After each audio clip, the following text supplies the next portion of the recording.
Et oui, c'est officiellement le retour de ma série Une fraction de seconde.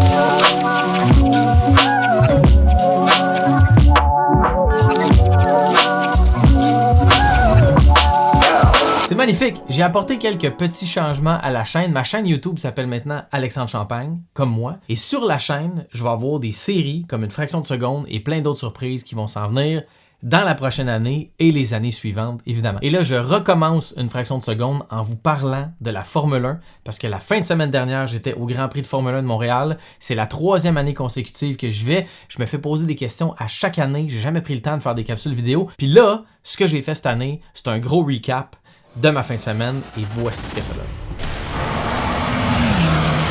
Quick portrait, Yuki. Thank you, sir. Bonne course, Pierre. Merci. Salut.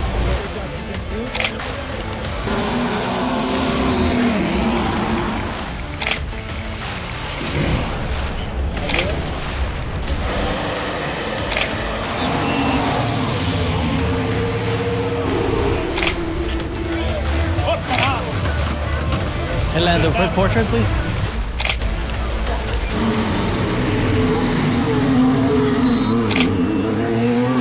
Alors pour commencer, la question qu'on me pose le plus souvent, c'est « Alex, comment t'as fait pour devenir photographe pour la F1 ?» Je vous conte l'histoire rapidement. En 2019, le 2 décembre, je décide de tout lâcher. Photos, jokes, Internet, toutes les affaires que je faisais, puis les projets que j'avais, je décide de lâcher ça pour me donner à temps plein pour la Fondation Le Ciel que j'ai mise sur pied le 2 décembre 2019. Ensuite de ça, le 5 décembre 2019, je suis un des porte-parole de la Grande Guignolée des médias à Montréal et je rencontre Sandrine Garneau, qui est une jeune femme exceptionnelle, qui est aujourd'hui très influente dans le groupe Octane Media, qui est le promoteur du Grand Prix de Montréal et qui m'a dit « Hey, nous autres, on est la F1. Si jamais tu as besoin d'aide avec ta fondation, ce serait cool.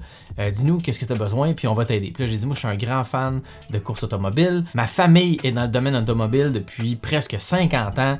J'ai toujours aimé ça, la course, l'ingénierie, les performances, tout ça. Si jamais vous avez besoin d'un photographe un jour, ça serait cool. » Ensuite de ça, 2 mois plus tard, la pandémie arrive. Par le contact de Sandrine, je pleure pendant de longues années pour que finalement, en 2023, au mois de février, le Grand Prix de Montréal sur Instagram mette une publication qui dit « Hey, gagnez des billets pour venir assister au Grand Prix. » J'ai donc écrit en privé sur Instagram au Grand Prix en disant « Hey, si jamais vous avez besoin d'un photographe, ça serait le fun. » Et là, Sandrine a dit « Hey, Alex, c'est Sandrine. » Puis là, je dis « Oh, Sandrine, j'avais perdu ton contact. » On a fait un meeting, puis on a convenu du fait que j'allais devenir photographe pour la F1. Moi, je savais pas, mais c'est ultra difficile de devenir photographe pour la F1. Et je mets ça à 100% sur mon cul béni. Le gars, il fait chier. Je vous dis pas ça pour me vanter, je vous dis ça parce que je me trouve très chanceux. Puis encore une fois, je veux remercier Sandrine de me faire confiance et à tout le groupe Octane aussi de faire ça. Cette année, ce qui est cool, c'est que j'avais une magnifique passe média ici comme ça en mauve qui donne accès à plein d'affaires avec une photo de moi derrière ici comme ça et toutes les choses que j'ai le droit de faire puis les choses que je n'ai pas le droit de faire ici, comme par exemple de filmer avec des caméras professionnelles, c'est interdit puisque la F1 a les droits télé exclusifs à travers le monde. Je peux pas juste arriver avec une caméra, filmer des choses et m'approprier les images. Ensuite de ça, on a un petit bracelet qui me donne accès aux tribunes. Je peux aller monter dans les gradins pour aller faire des photos. Et ça ici, c'est le temps convoité collant pour aller faire le grid. Le grid, c'est juste avant la course, quand les voitures sont en piste avec les mécanos des écuries pour faire les derniers préparatifs pour se lancer dans la course. Ce bout-là est quand même vraiment excitant. C'est là où je peux faire les plus beaux portraits, les plus près des pilotes dans leur saut de course et aussi des directeurs d'écurie, comme par exemple Monsieur Vasseur. Monsieur Vasseur, je l'ai manqué cette année, j'étais un peu triste. Christian Horner, Toto Wolff, que vous connaissez tous, ainsi que tous les autres qui participent à la F1. Donc cette année, j'en ai fait aussi un peu, je vais vous le montrer un peu plus tard dans la série. Donc c'est ça que ça prend. Puis je me promène aussi en permanence avec un dossard comme ça ici, qui est un dossard de photographe Média Montréal. Donc on peut voir qu'est-ce que je fais avec ça. C'est que pour la sécurité, on a ça sur nous en tout temps quand on est aux abords de la piste ou sur la piste quand on est autorisé à y aller. Et il y a un numéro dessus, comme ça, qui permet de nous identifier. Fait que si on fait des niaiseries, ils peuvent appeler nos boss puis nous donner de la merde. Puis là, moi, ce que j'ai trouvé vraiment fantastique cette année, là, 1545, c'est ça mon numéro cette année. Puis savez-vous pourquoi c'est significatif pour moi? Parce que 1545, c'est l'année où Christophe Colomb a fondé le Grand Prix de Montréal. En tout cas, c'est fini niaisage.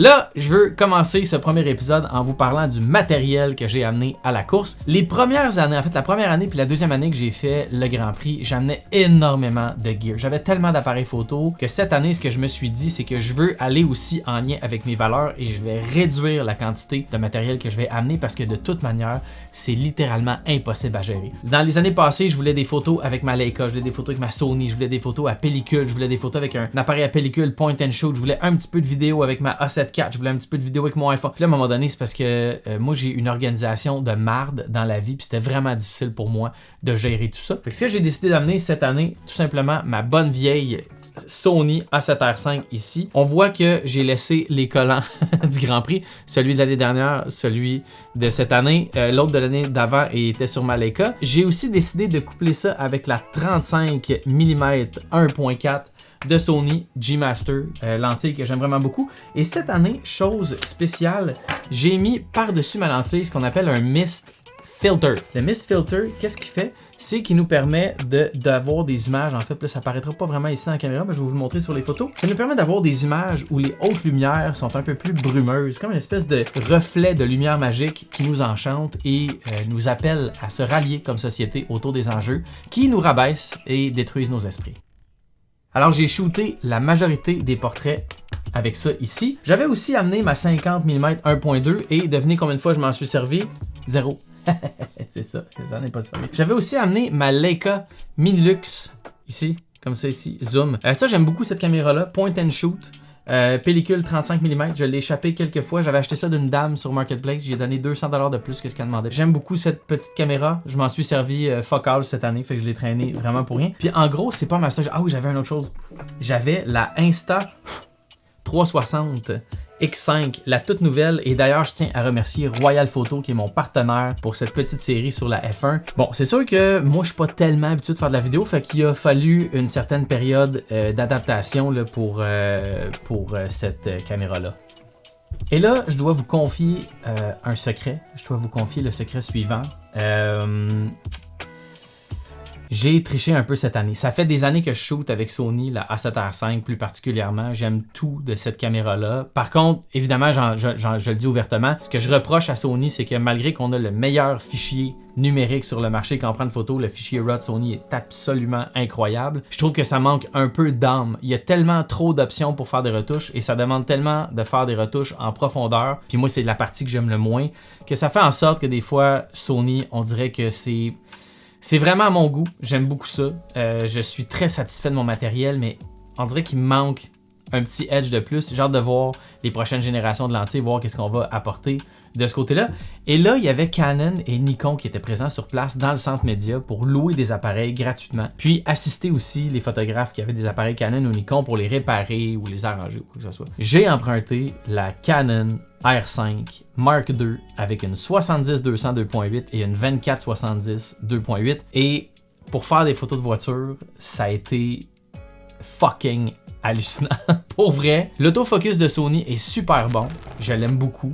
Puis la majorité du temps, je suis en studio, je fais pas des choses qui bougent, je fais pas des trucs très dynamiques. Mais la Canon R5 Mark II avec la 24-70 à 24 mm quand j'étais dans le virage, entre le virage 3 et le virage 4 sur le circuit Gilles Villeneuve, de faire des pannes avec un slow shutter, donc un obturateur plus lent pour avoir une traînée.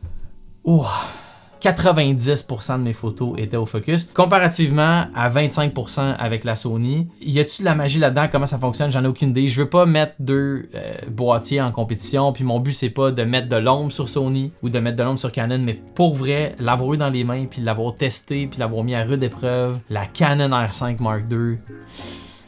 Je me dis, c'est pas pour rien que la majorité des photographes sportifs sont équipés avec Canon. Je donnerais 4.7 étoiles sur 5 à cette caméra-là pour les photos de sport automobile. Après ça, il faut que je l'essaie dans d'autres environnements. On fera d'autres capsules sur le sujet. Mais pour le moment, photo automobile, la Canon, absolument rien qui torche ça. Alors, à chaque année au Grand Prix, je me concentre particulièrement sur les conducteurs, les voitures de proches, les garages, les écuries. Et cette année, on m'a donné un mandat que j'ai vraiment beaucoup aimé. On m'a demandé de prendre en photo les bénévoles qui participent à la course à chaque année. C'est plus de 5000 personnes sur le circuit, certains qui sont bénévoles, certains qui sont aussi payés et salariés pour être là. Et moi, j'avais affaire avec l'ACIN, donc l'association de course, l'automobile... Attends, non.